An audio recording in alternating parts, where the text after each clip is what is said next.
Breaking news చూస్తున్నాం. దేశంలోని కోట్లాది మంది రైతులు ఎంతో ఆశగా ఎదురు చూస్తున్న రుణమాఫీ అంశంపై కేంద్ర ప్రభుత్వం మరోసారి నీళ్లు చల్లింది.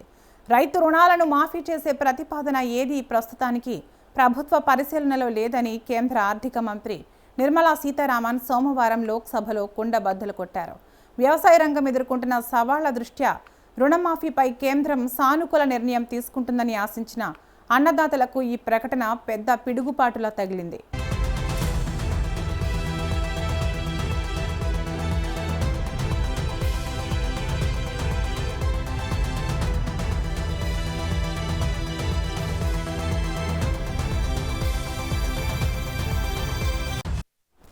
లోక్సభలో ఒక ప్రశ్నకు రాతపూర్వక సమాధానమిచ్చిన మంత్రి రుణమాఫీ కంటే రైతుల ఆర్థిక స్థితిగతులను బలోపేతం చేసే ఇతర చర్యలకే ప్రభుత్వం మొగ్గు చూపుతోందని వివరించారు. కిసాన్ క్రెడిట్ కార్డు ద్వారా 3 లక్షల రూపాయల వరకు రాయితీ వడ్డీ రేట్లపై రుణాలు అందిస్తున్నామని, సకాలంలో చెల్లించే వారికి అదనపు ప్రోత్సాహకాలు ఇస్తున్నామని పేర్కొన్నారు. అంటే అప్పులు తీర్చడం కంటే అప్పులు తీసుకోవడానికి మార్గాలను సులభతరం చేయడమే ప్రభుత్వ వ్యూహమని స్పష్టమైంది.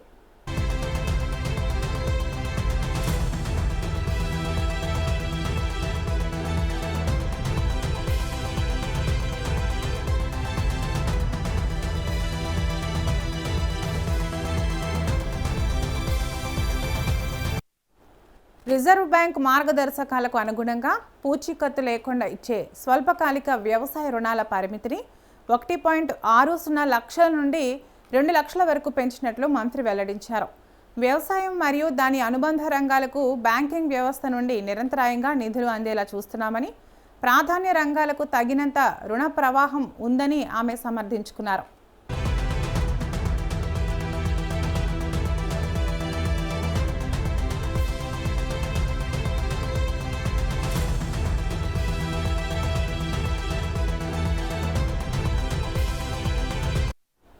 రుణమాఫీకి ప్రత్యామ్నాయంగా పీఎం కిసాన్ పథకం ద్వారా నేరుగా నగదు బదిలీ చేస్తున్నామని, పంటల బీమా ద్వారా రైతులకు భరోసా కల్పిస్తున్నామని ప్రభుత్వం పేర్కొంది. అయితే పెరుగుతున్న పెట్టుబడి ఖర్చులు, ప్రకృతి వైపరీత్యాల వల్ల అప్పుల ఊబిలో కూరుకుపోయిన రైతులకు ఈ అరకొర సాయం సరిపోదని, రుణమాఫీ ఒక్కటే తమకు ఊరటనిస్తుందని రైతు సంఘాలు అభిప్రాయపడుతున్నాయి. కేంద్రం తాజా నిర్ణయంతో రైతుల ఆశలు అడియాసలయ్యాయి.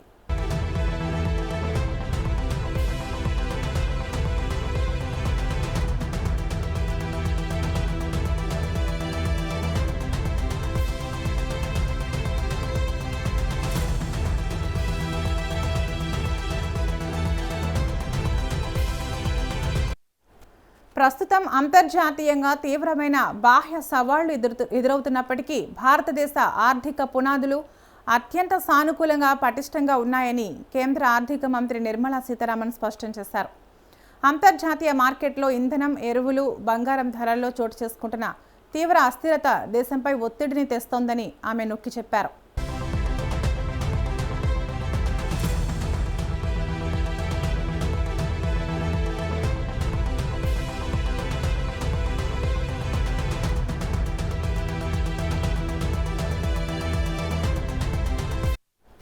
ముప్పై 37వ సిడ్బీ ఫౌండేషన్ వేడుకలో పాల్గొన్న మంత్రి పశ్చిమాసియా సంక్షోభం రేపిన అనిశ్చితి వల్ల వ్యాపారాలు, ప్రజలపై పడుతున్న ప్రభావాన్ని సుదీర్ఘంగా విశ్లేషించారు.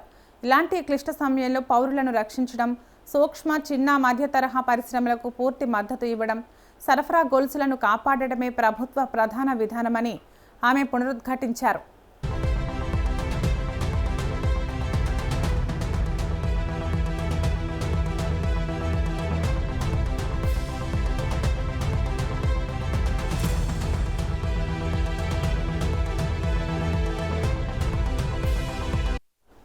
అంతర్జాతీయ ముడి చమురు ధరలు గత 80 నుండి 90 రోజులుగా తీవ్రమైన హెచ్చుతగ్గులకు లోనవుతున్నాయని, ఈ కారణంగానే విదేశీ మారక ద్రవ్యాన్ని ఆదా చేయాలంటూ ప్రధానమంత్రి నరేంద్ర మోదీ దేశ ప్రజలకు పిలుపునిచ్చారని మంత్రి వివరించారు. భారత్కు ప్రస్తుతం 3 బాహ్య సవాళ్లు ప్రధాన ఒత్తిడి పాయింట్లుగా మారాయని ఆమె పేర్కొన్నారు. విపరీతంగా మారుతున్న అంతర్జాతీయ ముడి చమురు ధరలు, అంతర్జాతీయ మార్కెట్లో ఎరువుల ధరల గణనీయ పెరుగుదల, రికార్డు స్థాయికి చేరుతున్న బంగారం ధరలు.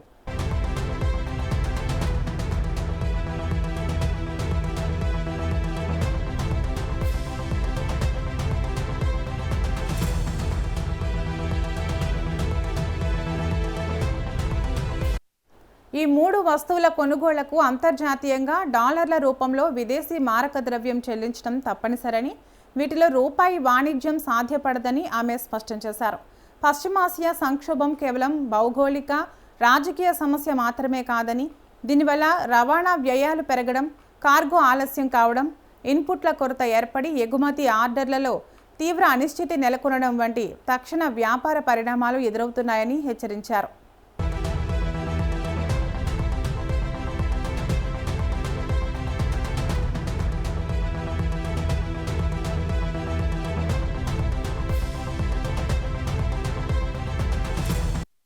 బాహ్యంగా ఇన్ని అడ్డంకులు ఉన్నప్పటికీ దేశీయంగా మన ఆర్థిక పురోగతి బ్రహ్మాండంగా ఉందని నిర్మలా సీతారామన్ గణాంకాలతో సహా నిరూపించారు. ఇందుకు నిదర్శనంగా జీఎస్టీ వసూళ్లు, వాహన అమ్మకాలు, జీవిత బీమా ప్రీమియంలను ఆమె ఉదాహరణలుగా చూపారు. 2025-2026 ఆర్థిక సంవత్సరానికి గాను స్థూల జీఎస్టీ వసూళ్లు ఏకంగా 8.3% వృద్ధితో 22 లక్షల కోట్ల రికార్డు మార్కును దాటాయని ఆమె వెల్లడించారు. అలాగే గ్రామీణ ఆర్థిక వృద్ధికి ప్రతీక అయిన దేశీయ ట్రాక్టర్ల టోకు అమ్మకాలు 26% పెరగగా, ప్యాసింజర్ వాహనాల దేశీయ విక్రయాలు 25% మేర వృద్ధిని నమోదు చేయడం దేశీయ మార్కెట్ పటిష్టతకు అద్దం పడుతోందని వివరించారు.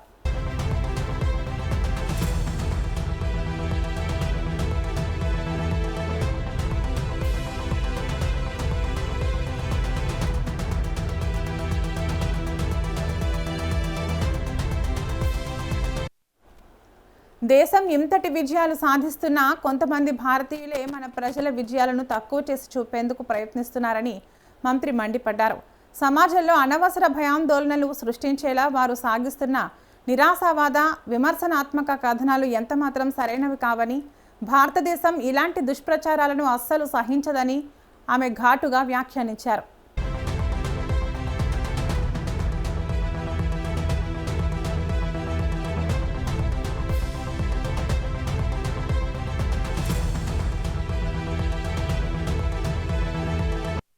ప్రపంచ చమురు ధరల మంటల నుండి సామాన్యుడిని, వ్యాపారాలను రక్షించేందుకు ప్రభుత్వం ఇప్పటికే పెట్రోల్, డీజిల్పై ఎక్సైజ్ సుంకాన్ని లీటర్కు 10 రూపాయల చొప్పున తగ్గించిందని మంత్రి గుర్తు చేశారు.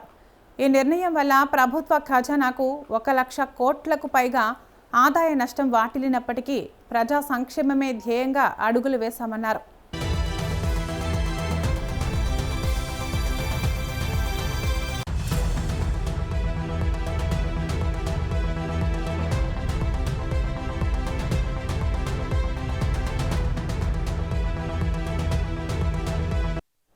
దీంతో పాటు దేశ ఆర్థిక వ్యవస్థకు వెన్నుముక లాంటి ఎంఎస్ఎంఈ రంగాన్ని ఆదుకునేందుకు emergency credit liquidity guarantee scheme ECLGS 5.0 కింద అదనంగా 2.55 లక్షల కోట్ల భారీ రుణ పథకాన్ని అందిస్తున్నట్లు మంత్రి ప్రకటించారు.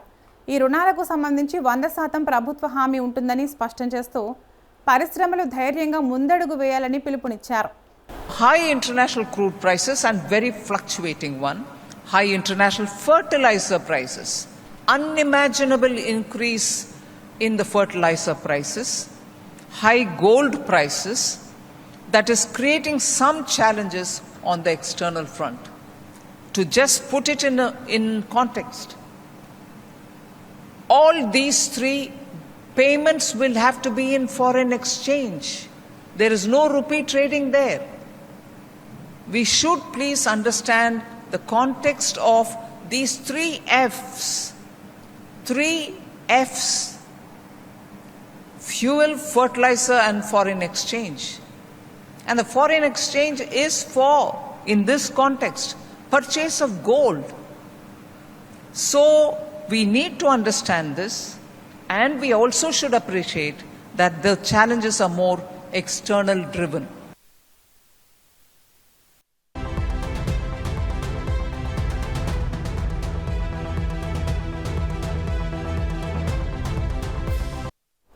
మరోవైపు ధాన్యం కొనుగోలు సెంటర్ల వద్ద నిరసనలు చేస్తున్న బీజేపీ నేతలకు పరిగి ఎమ్మెల్యే రామ్మోహన్ రెడ్డి కౌంటర్ ఇచ్చారు. రైతులపైన మాట్లాడే నైతిక హక్కు బీజేపీకి ఎంత మాత్రం లేదంటూ ఫైర్ అయ్యారు. రైతుల వ్యతిరేక నల్ల చట్టాలు తీసుకువచ్చింది బీజేపీ పార్టీ, ప్రధాని మోదీని అని అన్నారు.